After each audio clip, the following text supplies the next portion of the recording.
The Noli Me Tangere is considered as the first novel written by Jose Rizal.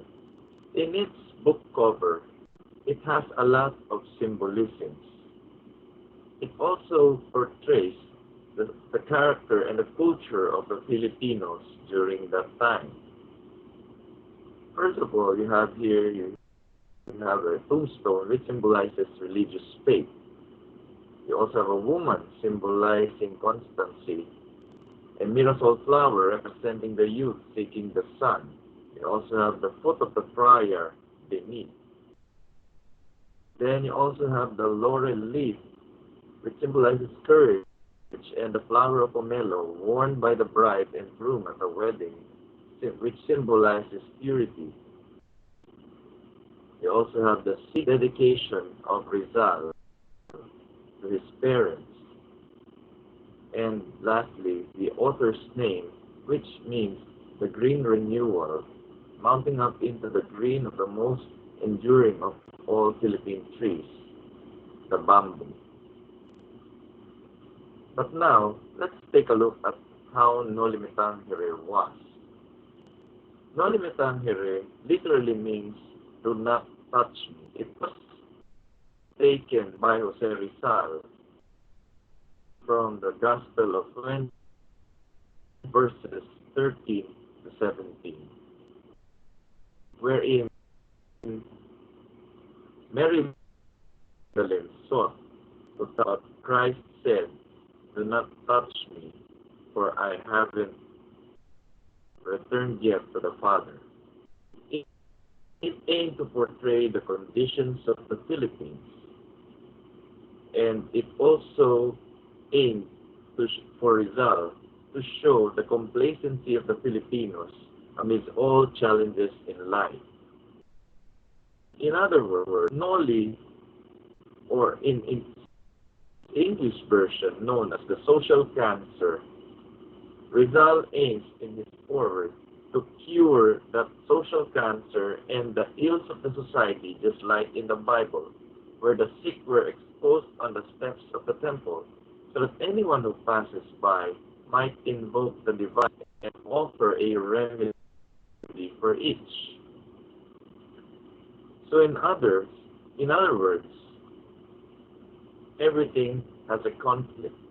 And in its general information, it was inspired by Benito Perez Galdo's 1876 novel named Doña Perfecta, which became a bestseller in Spain when Rizal arrived. And the novel dealt with contemporary life and clerical criticism. This type of writing is considered to be costumbrismo, or for in Spanish as costumbre, which means customs.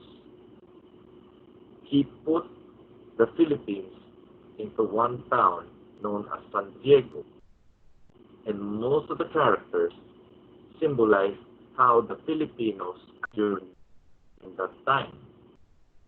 But it wasn't the first Filipino novel, because Pedro Paterno published Ninay in 1885.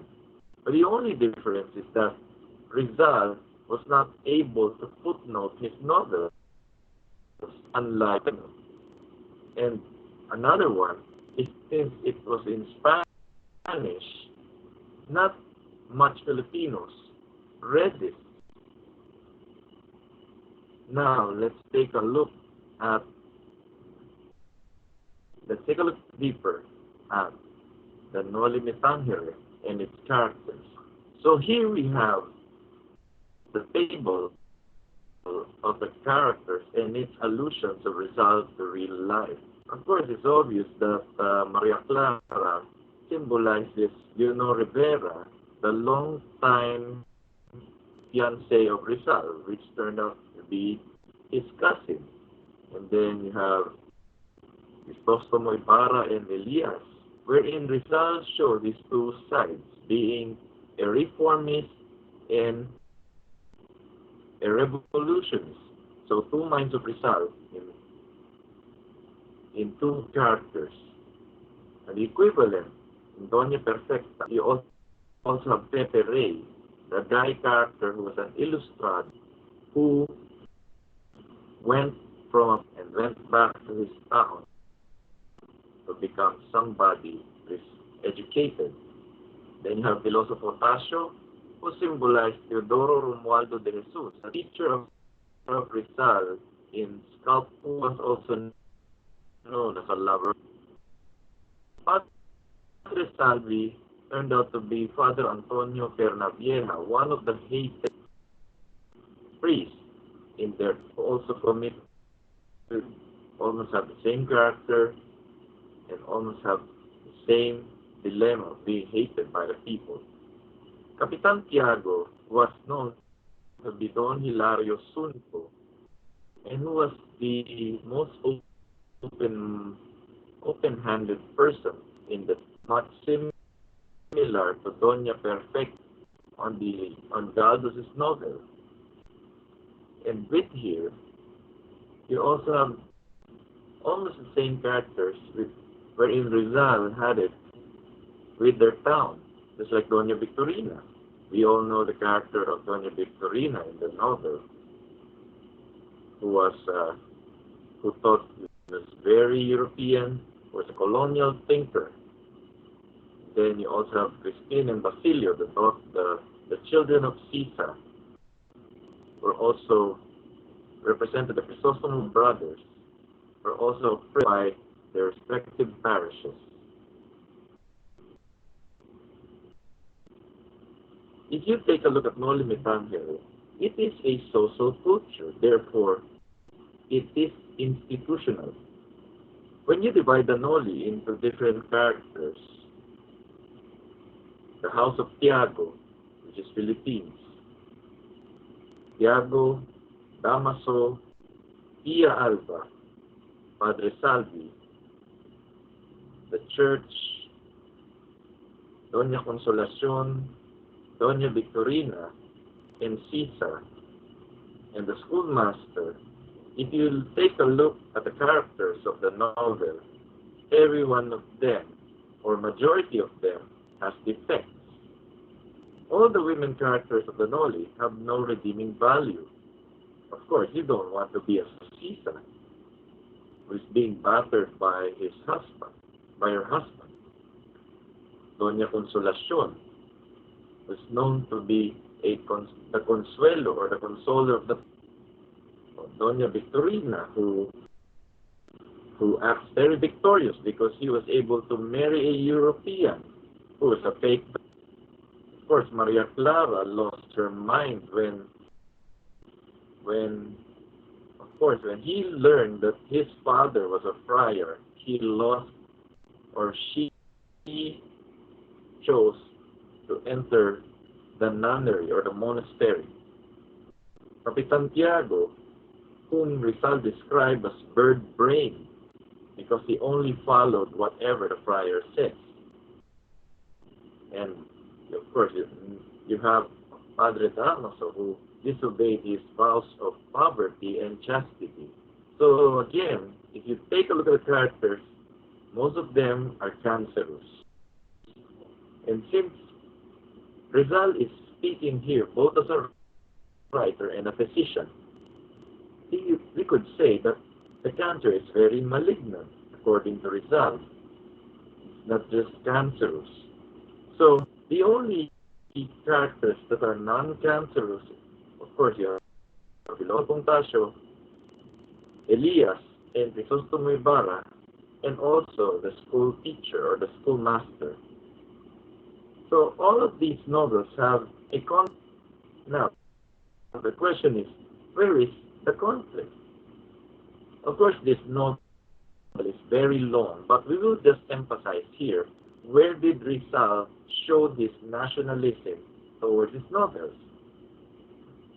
As being said in the Rizal teaches the youth of nationalism based on his life works, especially with Noli and Fili, so that we are going to discuss. So it is between a man-to-man ideology between Elias and Ibarra, and all novels must resolve the conflict. knowing the novels of Rizal are sequential. So the sequence of the Noli is later on with the Pili. So how would you resolve the conflict?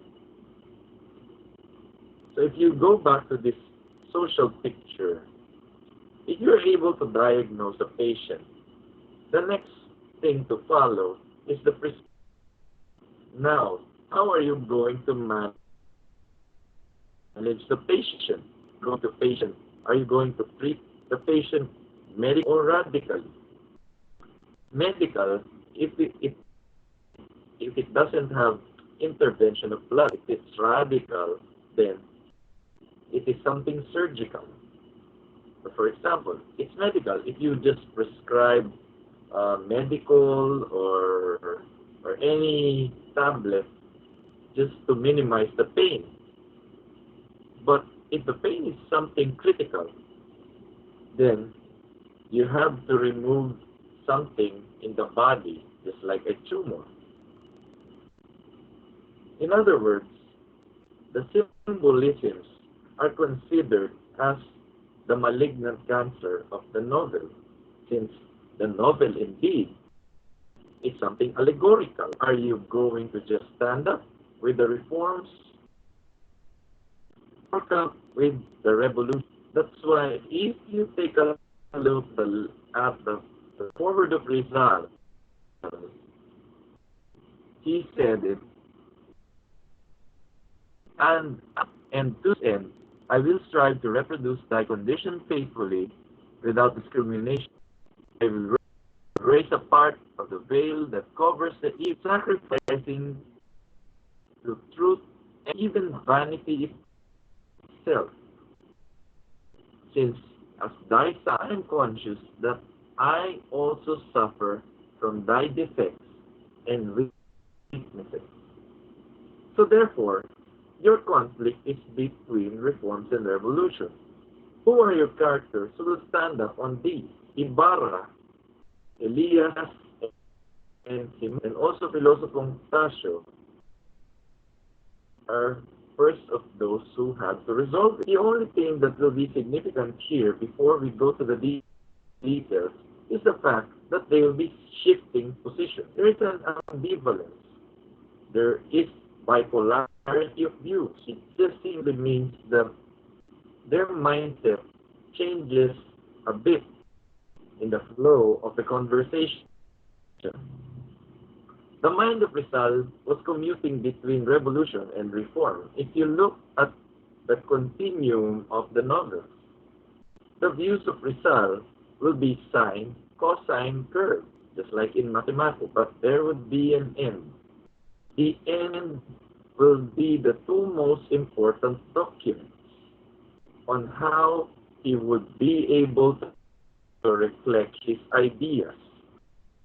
So you interpret it literary terms.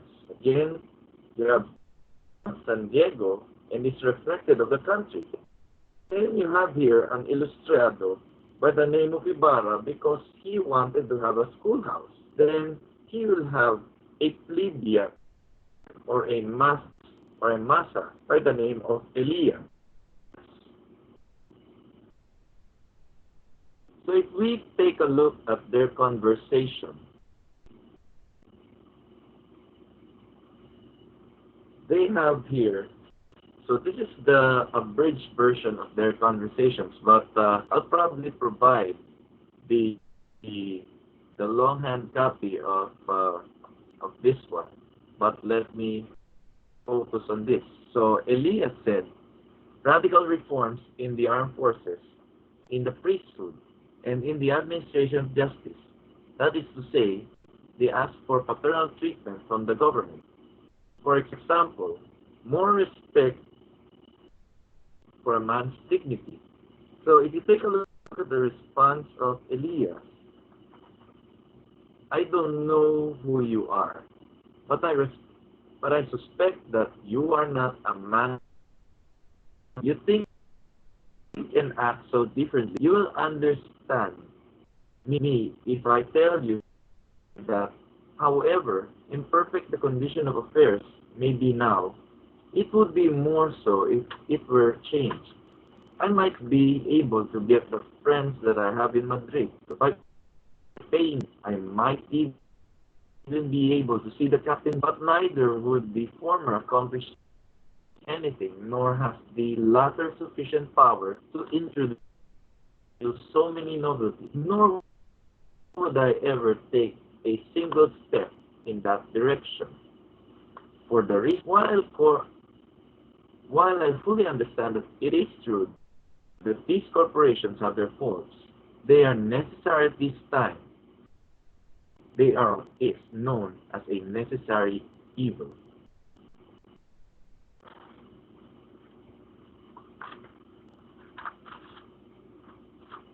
What do more they ask for? Elias asked for priesthood. This unfortunately asks for more protection against the religious orders, against their oppressors, sir. Has the Philippines forgotten what she owes to those orders? Has she forgotten the immense debt of gratitude that is due from her to those who snatch her from her error, to give her the true faith, to those who have protected her against the tyrannical acts of the civil power? This is the evil result of not knowing the history of our native land. Sir, you accuse these people of ingratitude. Let me, one of the people who suffer in them, favors rendered, in order to have any claims to recognition, must be disinterested. Let us pass over it, the much invoked Christian clarity. Let us brush history aside and not ask what Spain has done with the Jewish people. Who gave all people a book, a religion, and what she has done with the Arabic people, who gave her nature, who were tolerant with her religious belief, and who awoke her lethargic national spirit, so nearly destroyed during the Roman and Gothic dominations. To say that he snatched us from error and gave us the true faith. Do you call faith these outward forms? Do you call religion this traffic in girdles and scapularies? Truth, these miracles and wonderful tales that we hear daily, is this the law of Jesus Christ?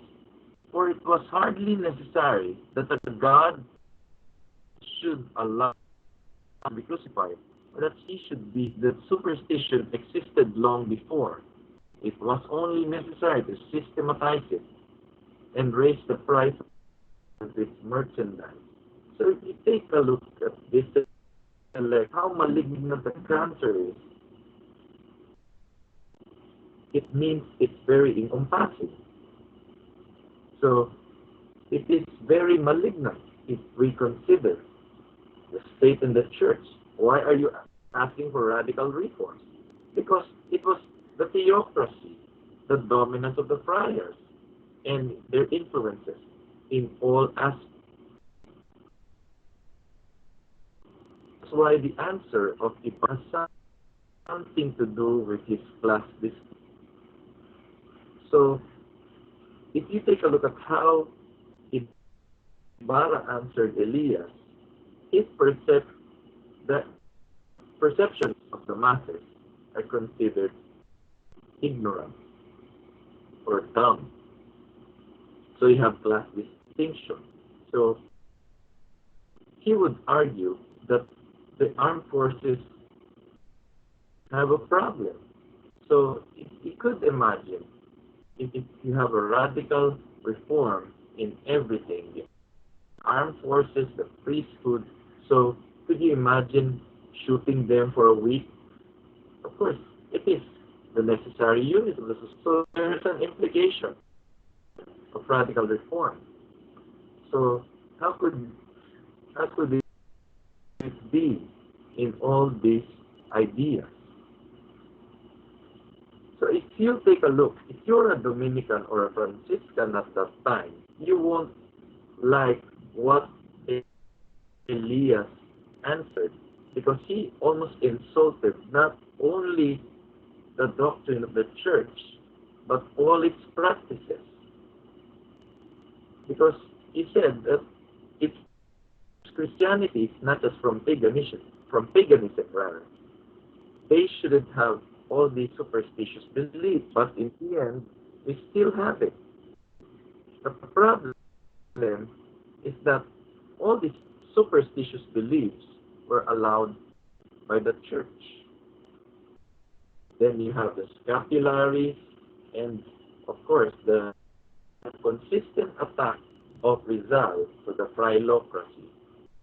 So, so if you if you talk about it, now let's continue conversation. So it says Elias. So, oh, I did not believe that you'd have so poor an idea of the government. Why don't you condemn both? Why did you say that the numbers of a family that dwells in peace only through the intervention of an outside and so on and so forth? So if you take a look at this one, Elias and Iba has been talking about their backgrounds. Of course, so at the end of this one, Ibarra said, Elias, your bitter words touch my heart and make me also doubt. What do you? I was not brought up among the people, so I am perhaps ignorant of their. I spent my childhood in the Jesuit college. I grew up in Europe. I've been molded by books, learning only what men have been able to bring to life. So he defended his stance because for Ibarra, he was just very consistent on his stand here. So if we take a look at it, even in the previous one, so he was saying that look at how ingrate the masses were. Why? Because of everything that Spain has done for the country. So here, according to Elias, the argument is the cancer is very malignant, is very critical, because the protector were also considered the oppressors. So if you take a look at this idea up to the next chapter, of course, the next chapter was the story of Elias. So let me just discuss this a bit because Elias discussed his background with Rizal when they were riding a boat. Take note that when they rode the boat, they talk about these things. So at this first part, he said, my friend, neither nor I, although we may wish it, can accomplish it. Alone, it is true, we are nothing, but take up the cause of the people. Unite yourself with the people. Be not heedless of their cries. Set an example to the rest. Spread the idea of what is called the fact. What the people ask for is impossible. We must wait. Wait. Wait. To wait means to suffer. If I should ask for it, the powers that be would laugh at me. But if the people supported you, never, I will never be the one to lead the multitude to get by force what the government does not think proper to grant. No, if I should ever see that multitude armed, I would place myself on the side of the government. For in such a mob, I should not see my countrymen. I desire the country's welfare. Therefore, I would build a schoolhouse. I seek it by means of instruction, by progressive advancement. Without light, there is no road. So here, what was the idea of Elias of a fatherland? So he was actually proposing a people power. Why do you think the government will laugh at Ibarra if he goes to the government? Well, Again, the distinction is there because he said that they will laugh at me because I'm representing an interest which is not mine. For example, I cannot be a spokesperson, as a student. You cannot be a representative of the teacher in a faculty union. Neither the professor could be a representative of the student in the student's council. You must have your own voice. But the question is, but what if the people supported you? So, so this is indeed a very intellectual exchange of discussion between the two. Here, if we take a look at the idea, there will be a change later on in chapter 61. Remember, we discussed chapters 19, 50, and of Noli because it was the conversation of Ibarra and Leah wherein Rizal his idea between reforms and revolution. So again, if you take a look at these conversations, Ibarra was very inquisitive because he knew that it's going to be different. So when you take a look at that, actually he repeated this one in his December 15 manifesto. So it says there that live out in peace the days of life and so on and so forth. You have friends in Spain, you are rich. You can get to yourself pardon. So with this one, if you take a look at the conversation,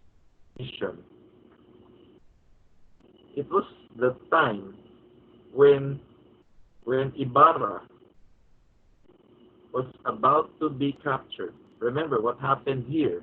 Ibarra was implicated in a mutiny. And what happened? He was about to be arrested. And Elias and Ibarra tried to escape, have Ibarra escape. Because Ibarra wanted to revolt already. But this time, Elias was the one who stopped Ibarra. Because he already understood that between Ibarra has more to lose compared to him. Knowing Elias as a mass or an ordinary citizen, he has nothing to lose. Because if you notice, in every class situation in the country, for example in a revolution, the first ones to go out of their respective countries are the elite. So the frontliners in the revolution were mostly the masses. So if you take a look at the next chapter here, again, Ibarra evolved from being a reformist to becoming a filibuster. If you take a look at it, he will be full of faith in this conversation. So he said, "You're right, Elias, but man is a creature of circumstances." Then I was blind and annoyed. What did I know? Now misfortune has torn the bandage from my eyes. The solitude and misery of my prison have taught me. Now I see the horrible cancer which feeds upon this society, which clutches its flesh, and which demands a violent rooting out. They have opened my eyes. They have made me see the sore. And they force me to be since they wish it, I will be a filibuster. A real filibuster, I mean. I will call together all the unfortunate, all who feel a heartbeat in their breasts, all those who were sending you to me. No, I will not be a criminal. Never is he such who fights for his native land.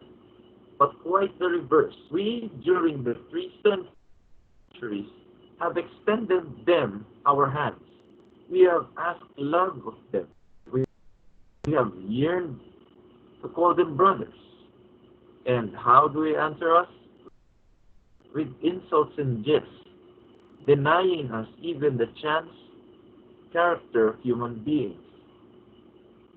So in other words, here, there will be a complete change of mindset between the two. So if we take a look at this one, Elias will still be asking for armed struggle. But we said that Ibarra needed reforms. So there will be some inconsistency toward the end here.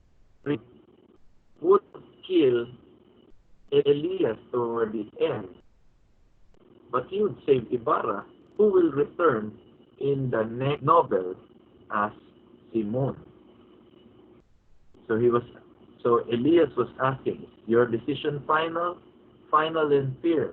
Let the memory of my mother bear witness, and not let peace and happiness be torn away from me with impunity. So here, these are just some of the things that we have to consider in the novels itself. So now let's take a look at the summary. So if you take a look at the matrix, from chapter 49 and 50, Elias was the revolutionist, while Ibarra was the reformist.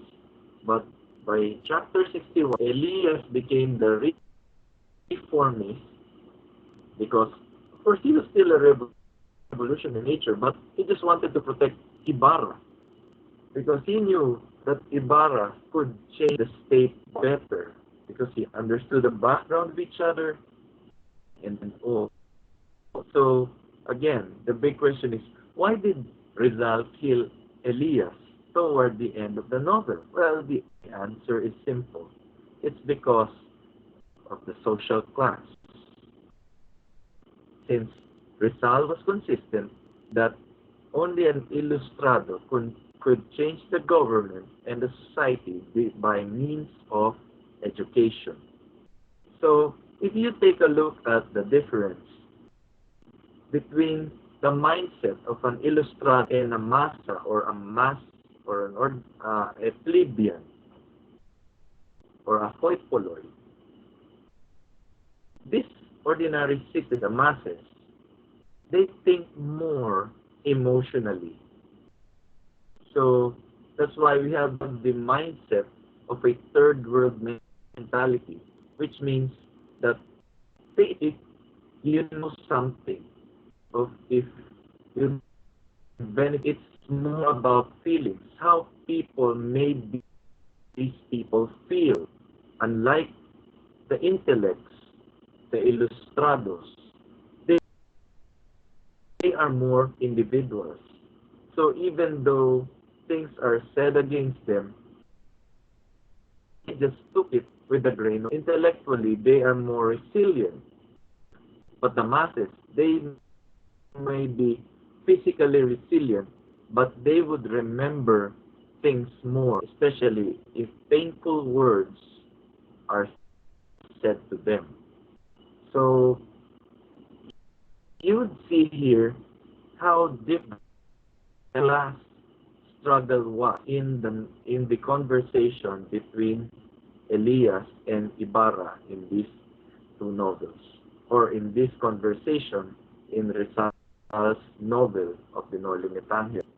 So with this one, we would say that Rizal was still thinking of reforms as he was consistent in his stand toward the entry or the shift from Noli to El Filibusterismo. And that ends our discussion with the Noli Me Tangere. Thank you for listening.